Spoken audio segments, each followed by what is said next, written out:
Black coffee అనేది చక్కెర, పాలు, క్రీమ్ లేకుండా కేవలం కాఫీ పొడి మరియు వేడి నీటితో తయారు చేసేది. దీనికి పలు ఆరోగ్య ప్రయోజనాలు ఉన్నాయి. బ్లాక్ కాఫీ ఉపయోగాలు: బరువు తగ్గడంలో సహాయం. బ్లాక్ కాఫీలో క్యాలరీలు తక్కువగా ఉంటాయి. శరీరంలో మెటబాలిజం పెంచుతుంది. ఫ్యాట్ బర్నింగ్ ప్రాసెస్ను వేగవంతం చేస్తుంది. శక్తి పెంపు: కాఫీలో ఉన్న కెఫీన్ మనసుకు, శరీరానికి ఉత్సాహాన్ని ఇస్తుంది. వ్యాయామం చేయడానికి ముందు తీసుకుంటే స్టామినా పెరుగుతుంది. మెదడు ఆరోగ్యం: కాన్సంట్రేషన్, అలర్ట్నెస్ పెరుగుతుంది. మెమరీని మెరుగుపరుస్తుంది. అల్జీమర్స్, పార్కిన్సన్ వంటి వ్యాధులను తగ్గించే అవకాశం ఉంటుంది.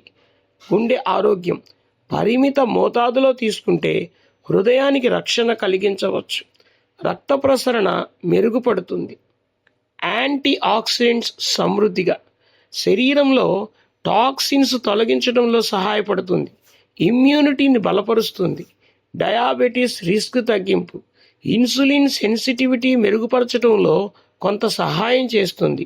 టైప్ 2 డయాబెటీస్ వచ్చే అవకాశాన్ని తగ్గించవచ్చు.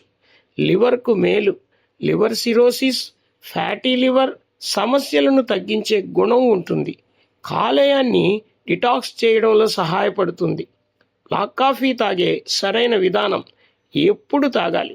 ఉదయం లేవగానే వెంటనే కాకుండా 1 గంట తర్వాత తాగితే మంచిది. వ్యాయామం ముందు 30 నిమిషాలు తాగితే శక్తి పెరుగుతుంది. రాత్రి పడుకునే ముందు తాగకూడదు, నిద్రలేమి వస్తుంది. రోజుకు ఎంతవరకు తాగాలి? రోజుకు 1 లేదా 2 కప్పులు చాలు. అధికంగా తాగితే యాసిడిటీ, హార్ట్ బర్న్, రెస్ట్లెస్నెస్ వస్తాయి. తయారు చేసే విధానం: 1 కప్పు వేడి నీటిలో 1 లేదా 2 స్పూన్లు కాఫీ పొడి వేసి బాగా కలపాలి. చక్కెర, పాలు, క్రీమ్ లేకుండా తాగాలి. తక్కువ చేదుగా కావాలనుకుంటే సిన్నమన్ లేదా తేనె చాలా తక్కువగా కలపవచ్చు. ఎవరు తాగకూడదు? గర్భిణీలు, తల్లిపాలనిస్తున్న మహిళలు, గుండె సంబంధిత సమస్యలు ఉన్నవారు, యాసిడిటీ, అల్సర్ ఉన్నవారు, నిద్ర సమస్యలు ఉన్నవారు.